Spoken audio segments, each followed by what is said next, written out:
बिस्मिल्लाहिर्रहमानिर्रहीम। अस्सलाम वालेकुम नाज़रीन, मैं हूं डॉक्टर अली और आप देख रहे हैं मेरा फेसबुक और यूट्यूब चैनल। नाज़रीन, बहुत बड़ी खबर है। अमेरिका ने बिल आखिर मशरक़ वस्ता में बमबारी शुरू कर दी है। अमेरिका की जानिब से ईरानी बैक्ड जो मुजाहिदीन हैं उनके 85 ठिकानों पर 120 बम्स बरसाए गए। इसके अलावा उर्दन ने भी इन हमलों में हिस्सा लिया है, जबकि जवाबी वार में बगदाद में अमरीकी सफारत खाना तबाह और अमरीकियों की हलाकतों की इत्तलात भी आ रही है। नाज़रीन, इसके बाद ईरान की जानिब से क्या कहा गया है, तमाम तर तफसीलात आज के वीलॉग में आपके साथ हम शेयर करेंगे। वीडियो की तफसील में जाने से पहले अगर आपने हमारे चैनल को सब्सक्राइब नहीं किया हुआ तो काइंडली इसको सब्सक्राइब कर लीजिए और बेल आइकन को ज़रूर दबा दीजिएगा ताकि हमारी आने वाली वीडियो सबसे पहले आप तक पहुंच सके। नाज़रीन, हम आपके शुक्रगुजार हैं जो आप हमारे वीलॉग्स को देखने के लिए वक्त निकालते हैं और कमेंट सेक्शन में अपनी मोहब्बतों का इजहार भी करते हैं। नाज़रीन, इस वक्त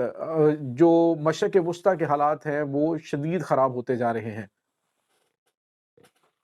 अमेरिका की जानिब से जो काफ़ी दिनों के साथ शोर मचाया जा रहा था, कहा यह जा रहा था कि जी हम मशरिक़ वस्ता की ईंट से ईंट बजा देंगे, हम ईरान पर बमबारी करेंगे। तो नाज़रीन, अमेरिका ने अपना फिर चाव पूरा कर लिया है। अमेरिका की जानिब से बमबारमेंट की गई है। आज सुबह 4 बजे, यानी जो गुज़िश्ता रात गुजरी है, इसमें 4 बजे रात को ये अटैक शुरू हुआ और उसके बाद ये जो अमेरिका के B-52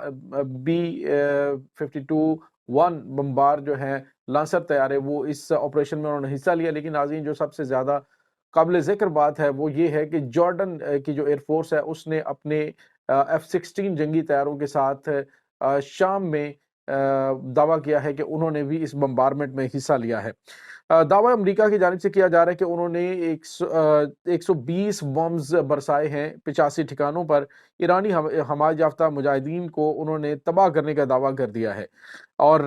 नाज़रीन, यहाँ पे आपको ये बताते चलें कि उसके बाद जो अमेरिकी सदर जो बाइडन है उनकी जानिब से एक बयान जारी किया गया। जो बाइडन ने कहा जी कि जो हमारे मशरिक़ वस्ता के अंदर फौजी अड्डों पर 150 हमले किए गए हैं, ये उसका हमने जवाब लिया है और इसके बाद भी ये हमले जारी रहेंगे। और साथ ही उसने वार्निंग भी दी। उसने कहा जी कि ईरान जो है, अगर उसने कोई गड़बड़ करने की कोशिश की तो हम ईरान पर डायरेक्ट अटैक करेंगे। लेकिन नाज़रीन, यहाँ पे आपको ये बताते चलें कि उसने चूं चरां की बात क्या करनी थी। जैसे ही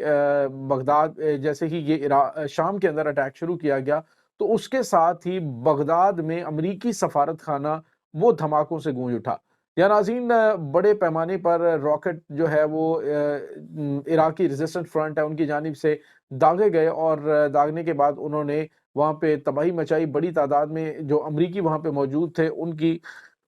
हलाकतों और जख्मी होने की इत्तलात मिल रही हैं।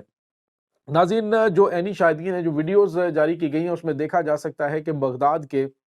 सफारत खाने के अंदर जो उनका एयर डिफेंस सिस्टम है वो हमलों को रोकने में नाकाम रहा और वहाँ पे मुतअद्दिद धमाकों की आवाज़ें सुनी और उसके बाद वहाँ पे एम्बुलेंस जो है उनकी भी मूवमेंट को देखा गया है। नाज़रीन, दूसरी जानिब आपको ये बताते चलें कि अमेरिका के सफारत खाने में कितनी कैजुअलिटीज़ हुई हैं, कितना नुकसान हुआ है, इसके बारे में कुछ नहीं कहा जा सकता। हाँ, अलबत्ता शाम में दीर ज़ोर के एरिया के अंदर बताया जा रहा है कि ईरान के हमायत याफ्ता जो मलेशियाज़ है उनके 3 अराकीन जो हैं, 3 कमांडर वो शहीद कर दिए गए हैं। और नाज़रीन, यहाँ पे आपको ये बताते चलें कि इस तमाम सिनेरियो के अंदर अगर देखा जाए तो अमेरिका जब वहाँ पे बम्बारमेंट कर रहा था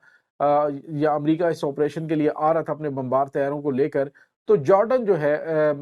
उर्दन वो आखिर इस तमाम मामले के अंदर क्यों हीरो बनने की कोशिश कर रहा है, इस मामले के अंदर क्यों पार्टिसिपेट कर रहा है। तो नाज़रीन, इससे एक तो चेहरा खुलकर सामने आ गया कि यही वो ममालिक हैं जो गद्दारी कर रहे हैं फ़लस्तीनियों के साथ, जो अमेरिका को तमाम अंदरूनी और बैरूनी सतह पे इंफॉर्मेशन मुहैया करते हैं। यही वो गद्दार हैं जो कि खित्ते के अंदर इसराइल के जो है वो चमचे बने हुए हैं और इन्हीं की गद्दारियों की वजह से आज फ़लस्तीनियों का इतने बड़े पैमाने पे स्लॉटर हुआ है। और यही वो लोग हैं जो ना तो वहाँ पे फ़लस्तीनियों को आने उन्होंने दिया और ना ही उनको कोई तिब्बी इमदाद पहुँचाने या फिर जो खाने-पीने की अशिया हैं वो पहुँचाने के हवाले से कोई काम कर सके। तो नाज़रीन, ये अगर इस तरह के हुक्मरान हों तो फिर दुश्मनों की ज़रूरत क्या है उम्मत मुसलमा को। तो नाज़रीन, ये अटैक जो है वो उन्होंने किया। उसके बाद ईरान की जानिब से एक बड़ा बयान आया। ईरान ने कहा जी कि शाम के अंदर हमारी ना तो कोई बेसेस है, ना तो जो हमारी कुद्स फोर्स है उसकी हैं और ना ही हमारी जो सिपाही पासदाराने इनकलाब है उनकी किसी किस्म की कोई बेसेस वहाँ पे मौजूद हैं। तो अमेरिका की जानिब से अगर कोई बम्बारमेंट की गई है तो की गई हो, लेकिन वो हमारे ठिकानों पे नहीं की गई। ناظرین امریکہ جو ہے وہ اب فیس سیونگ کے لیے ممکنہ طور پہ اس اٹیک کے بعد آرام سے بیٹھ جائے گا، اور چونکہ کتائب حزب اللہ کی جانب سے کہا گیا تھا جی کہ ہم حملے بند کر رہے ہیں اس کے اوپر امریکی اڈوں پہ، کیونکہ عراق کی گورنمنٹ جو ہے ان کے لیے ہم مسائل پیدا نہیں کرنا چاہتے، تو وہاں پہ ایک چیز جو ہے وہ کلیئر ہو گئی ہے کہ آنے والے دنوں میں جو ابھی اٹیک ہوئے ہیں شام کے اندر، وہ عراق میں نہیں ہوگی، کیونکہ عراق میں امریکی فوج جو ہے وہاں پہ ایک ایگریمنٹ کے تحت موجود تھی، اس میں جو اڈے ان کے موجود تھے اس میں ان کی بات چیت گورنمنٹ کے ساتھ تھی، اور ابھی بھی ناظرین جو اندرونی ذرائع ہیں وہ یہ ہیں کہ تمام کے تمام جو عراقی ہیں وہ ان کو نہیں جانے دینا چاہتے، جو اپوزیشن ہے وہ چاہتی ہے کہ امریکہ یہاں پہ موجود رہے، کیونکہ وہاں پہ مختلف اسکول آف تھاٹ کے لوگ موجود ہیں، کوئی چاہتا ہے کہ یہاں پہ اس کے عراق کا جو ہولڈ ہے وہ رہے، اور اس میں جو دیگر امریکہ ہے اس کا ہولڈ رہے، لیکن کچھ جو ہے وہ یعنی گورنمنٹ ہے وہ یہ چاہتی ہے کہ امریکہ یہاں سے نکل جائے اور ہمیں اپنے انڈیپینڈنٹ فیصلے کرنے دے، اور خاص طور پہ جو خطے کے اندر جتنی بھی شرارت بازی ہوتی ہے اس کا ذمہ دار براہ راست امریکہ ہوتا ہے، اور ویسے بھی حالیہ دنوں کے اندر دفاع کے حوالے سے، انویسٹمنٹ کے حوالے سے عراق کی چین کے ساتھ بات چیت چل رہی ہے، اور وہ چاہتا ہے کہ وہاں پہ امریکہ کی اجارہ داری ختم ہو تو چائنا جو ہے وہ وہاں پہ ان کے ساتھ مل کے کام کرے، اور ناظرین حالیہ دنوں میں ایران اور عراق کے درمیان بھی بات چیت ہوئی تھی، اور کچھ ریفائنریز اور کچھ اور تنصیبات تعمیر کرنے کے حوالے سے، تو اس کے حوالے سے بھی آپ کو بتاتے چلیں کہ چین اور روس ایران کے پیچھے ہیں، کیونکہ 3 ممالک ہیں جو ریفائنریز تعمیر کریں گے، تو اس میں ممکنہ طور پہ روس اور چین میں سے کوئی ایک ہو سکتا ہے، تو اب جو ہے وہ اس امریکی تسلط سے عراق نکلنا چاہتا ہے۔ تو ناظرین یہ اس وقت تازہ ترین اپڈیٹ ہے۔ دوسری جانب آپ کو یہ بتاتے چلیں کہ جو انصار اللہ یمن ہے انہوں نے ایک بار پھر وارننگ جاری کی ہے، اور انہوں نے کہا ہے کہ وہ کسی بھول میں مت رہیں، امریکہ اگر وہاں پہ اٹیک کر رہا ہے، جو اسلامی مزاحمتی محاذ ہے ان کے ٹھکانوں پہ حملہ کرے گا، تو پھر امریکی جہاز وہ بحر احمر کے اندر محفوظ نہیں رہیں گے۔ تو ناظرین اب جو ہے وہ براہ راست جنگ کا سلسلہ شروع ہو گیا، امریکہ نے پہلی مرتبہ اب باقاعدہ طور پہ ایک فریق کے طور پہ جنگ میں پارٹیسپیٹ کرنا شروع کر دیا ہے۔ ناظرین اس میں کوئی شک نہیں ہے کہ جو آس پاس کے ممالک ہیں، اب متحدہ عرب امارات ہے، یہ سعودی عرب ہیں، وہ اس طرح سے کھل کے تو سامنے نہیں آئے، لیکن جارڈن جو ہے وہ کھل کے سامنے آ گیا ہے کہ وہی اس پورے خطے کے اندر سب سے زیادہ اسرائیل کو سپورٹ کرنے والا ملک ہے، اور حالیہ دنوں میں جو سعودی عرب اور متحدہ عرب امارات اور جارڈن کے راستے جو امداد پہنچتی ہے اس میں بھی کلیدی کردار اسی کا ہے۔ اب ناظرین جو اسرائیل کی امریکہ کی جانب سے بمبارمنٹ کی گئی ہے اس میں انہوں نے تباہ کن بمز کا استعمال کیا، بڑی تعداد میں دھماکے سنائی دیے، اور کچھ جو ہیں وہ ٹھکانوں کے